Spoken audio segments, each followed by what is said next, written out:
We're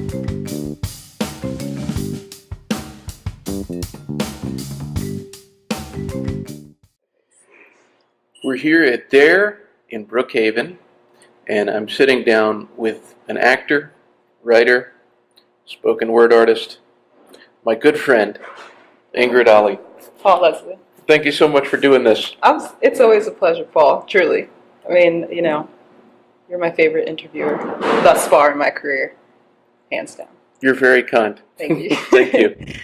So the last time that we spoke, it was just an audio thing, but we were mostly focusing on your poetry. Right. But this time around, I thought we would talk a little bit about acting. Yeah. Big topic. All right. Well, we are in one of the acting meccas. Yes. Atlanta, right now. I would say it's last year, #1 in the world for filming, #1. So it's the place to be. That seems made up. It does. But it's not. It does. But, I give myself a little pat because around 5 years ago when I came down here, I noticed that, the decision was multifaceted, had a job coming in. But also I noticed that things weren't just being filmed here, there was infrastructure being built here. I saw studios going up, and I was like, okay, they're actually investing in Atlanta. There's a lot of places where a lot of filming has happened, but they're not necessarily building studios. Right. So I thought to myself, maybe that's the move. And here we are. What do you think about the vibe of the city? The vibe in terms of cultural or just... The feeling. The feeling. Well, it's funny. I was just talking to someone about this. Atlanta's a cool place. I don't know if it's my forever home or not. But I do think the vibe is definitely multicultural. It's not the typical South feel that people, or the stereotypical South feel that people might have. It's very metropolitan. Most people I've met aren't from Atlanta, which is also interesting. It's hard to meet a local. So I think it's diverse. It's kind. I think that the most southern thing about it, I would say, is the kindness of the people in general. I think that southern hospitality thing is a real thing. It's not a mythical thing of the South. There is that hospitality, people being very kind in general. So what is the technique that you take when it comes to acting? It's evolving all the time because I feel like I've gone through different evolutions. When I first came to acting, I think for a lot of people too, it's totally intuitive, especially if you start young, like I did, and a lot of people, like you see some actors on television, some young actors who do like brilliant performances and have had zero training, and that's just coming from intuition and in a way, some of that can get taught out of people as they get older. So I think it's important to trust and hold on to that intuition. And even for me, going through college and training in different forms and studying Stella Adler and Stanislavski and Uta Hagen and different approaches like that, I think you start to second guess your intuition sometimes. So I guess that's what I try to stay rooted to, is to trust what's coming internally. And of course, I've definitely studied all the big names, some of them that I've just name dropped now. More recently, I actually studied, who did I study? I studied Ivana Chubbuck. She's a more modern teacher. She still teaches out in LA. She taught Halle Berry and Charlize Theron, some bigger names. She basically takes what Stanislavski did and brings it into the modern day approach. The only thing that I'm struggling with a little bit about is she pulls so much from like personal experience, kind of dredging up all of the stuff, the kind of rough stuff of life to kind of motivate the performance. And I don't know that I love that. It's been effective, and I've taken some gems and nuggets out of that, but I'm kind of in the team imagination club, the as if, the what would it be like, the connecting to the human condition, but not necessarily having to use all your pain all the time. I think acting can be actually healing, but I don't know that I want to be dredging up the time that my dog died all the time. Yeah. Well, when you're an actor, how important do you think it is to be in touch with your emotions? It's crucial. It's absolutely crucial. I laugh because, with what I was just talking about in terms of using your own emotional life, to fuel your performance. I know actors, and even myself, have been afraid of healing, of going to therapy or getting better in fear that we wouldn't be able to act anymore.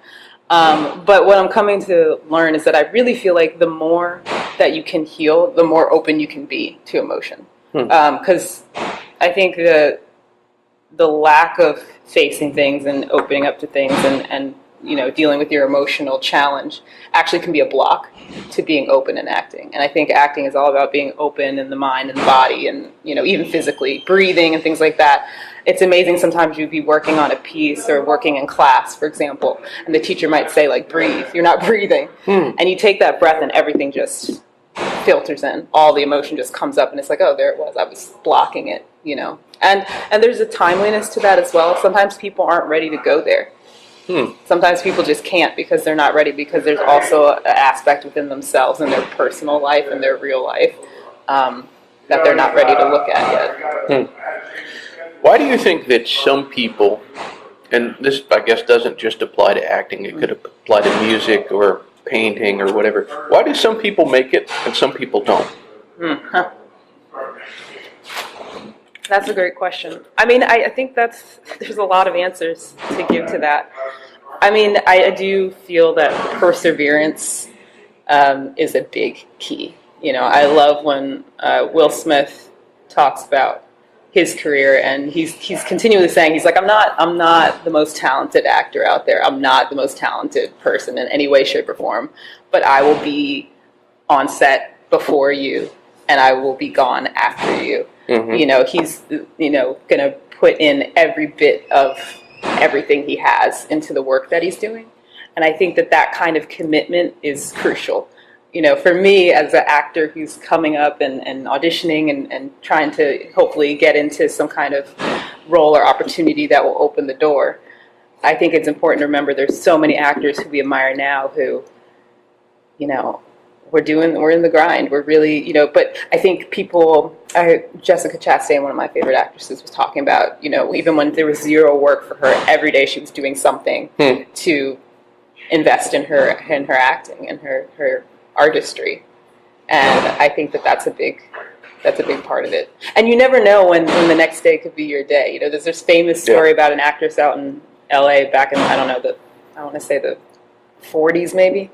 And she was going through a hard time and just not doing well, not getting any roles and things like that. And she ends up committing suicide. And the next day, a script was sent to her house. Oh, gosh. That they were interested in her for. So that's a very dramatic example. But it's kind of like, if it's in your heart to do, what if tomorrow is the day? I mean, it really is a kind of career where, like, it can change like that, on the turn of I want to say on the turn of a dime. I don't think that's an expression, but I think we're going to use it on the turn of a dime.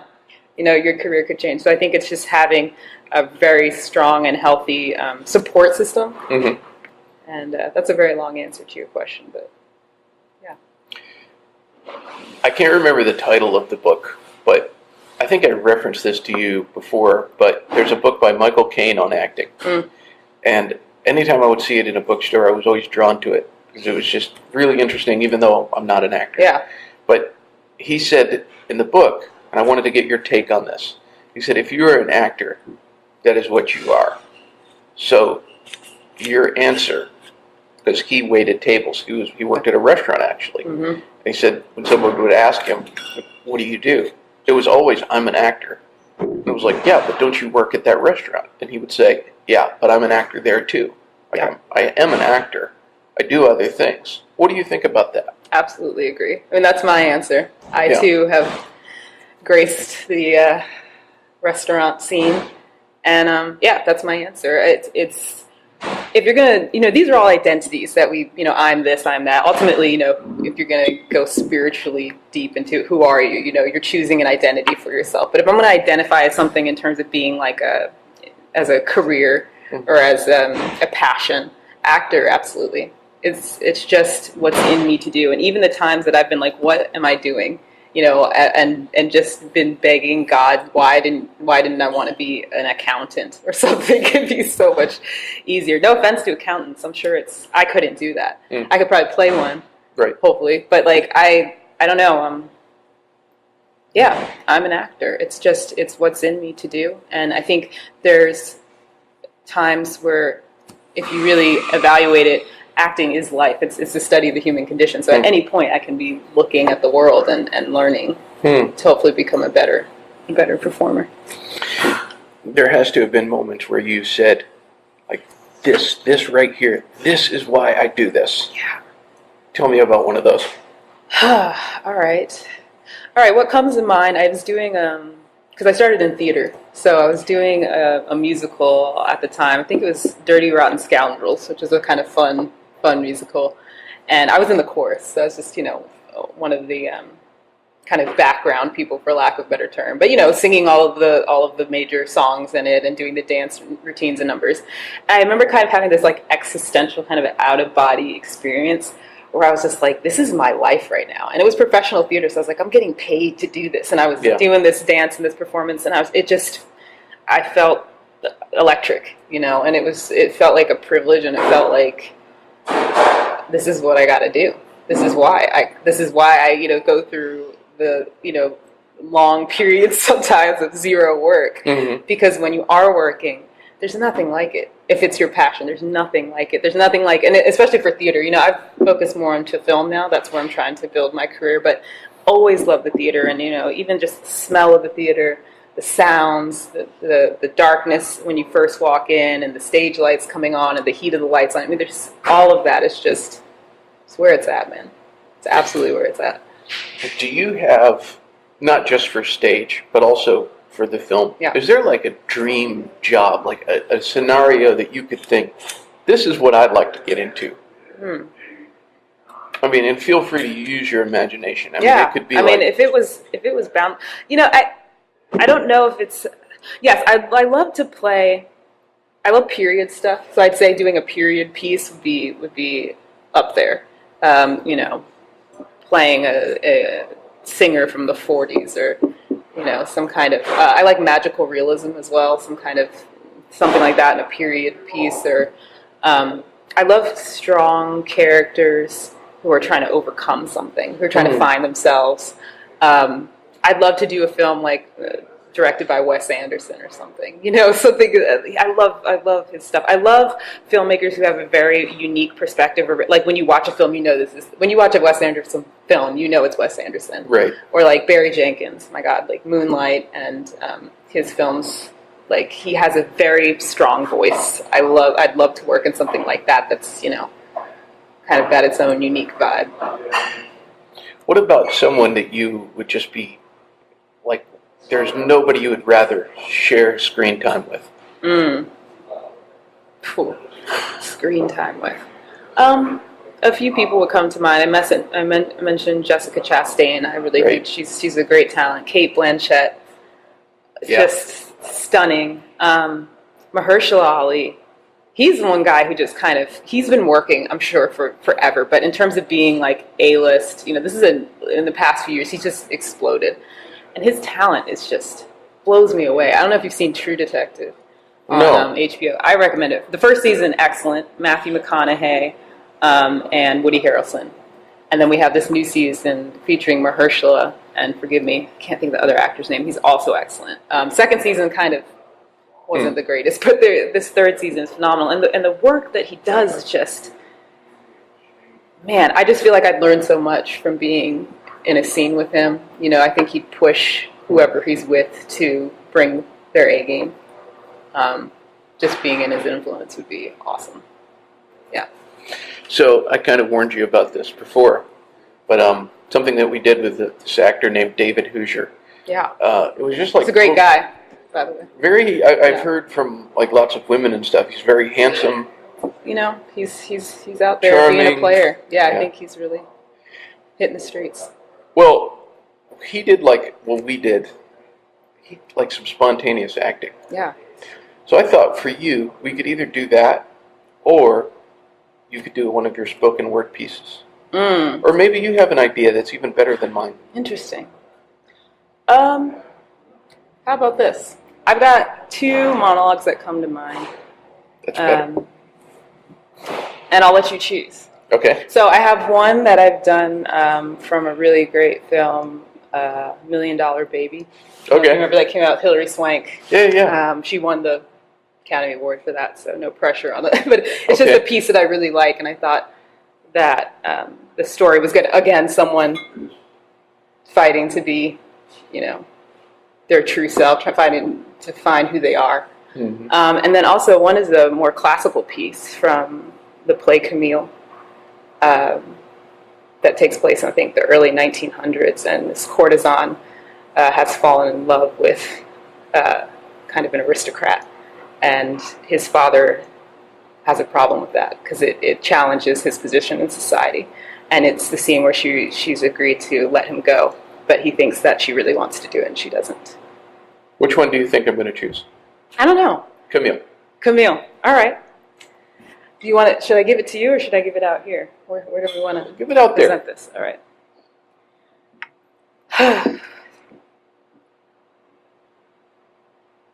Give it to our helpful camera person here.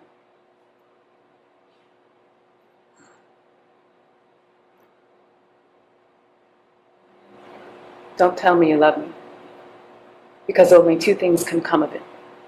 Either I won't believe you, in which case you'll hold it against me, or I will believe you. Then you would have the saddest of lives, the companionship of a sick, nervous woman, sad, gay with a gaiety more sad than sorrow.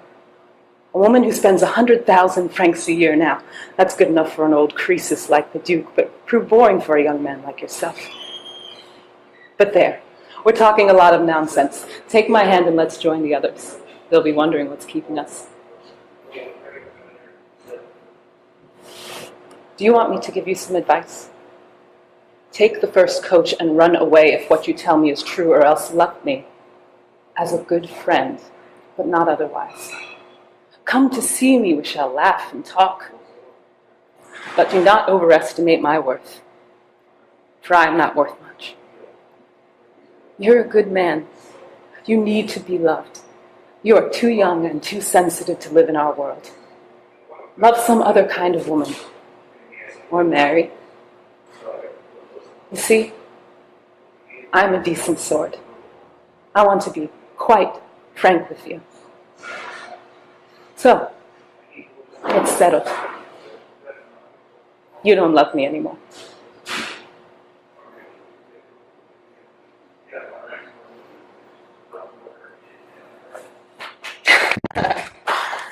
Little melodrama.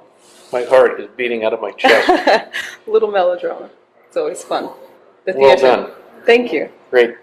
Thank you for your presence, sir. So, my last question. Who is Ingrid Alli? I'm learning that every day. But I know that she's someone who is always just deeply desiring to become more of who she is and to grow, and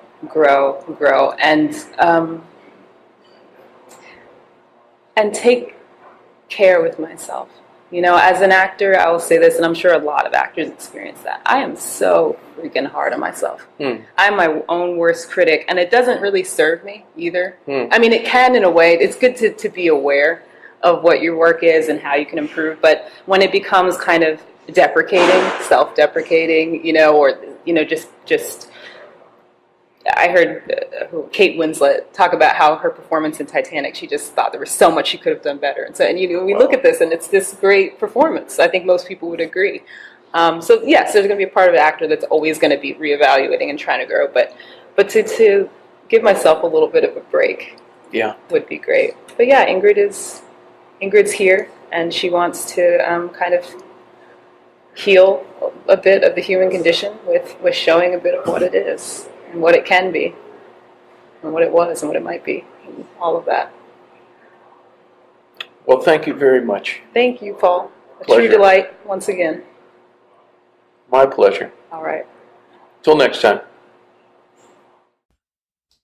A bop bop dealy bop bop ba doo bop zee bop a doodly not bop shiki cha cha kooka baz and luka baz and ek poke kera go da bop doodly zan, but over daggy party, yeah.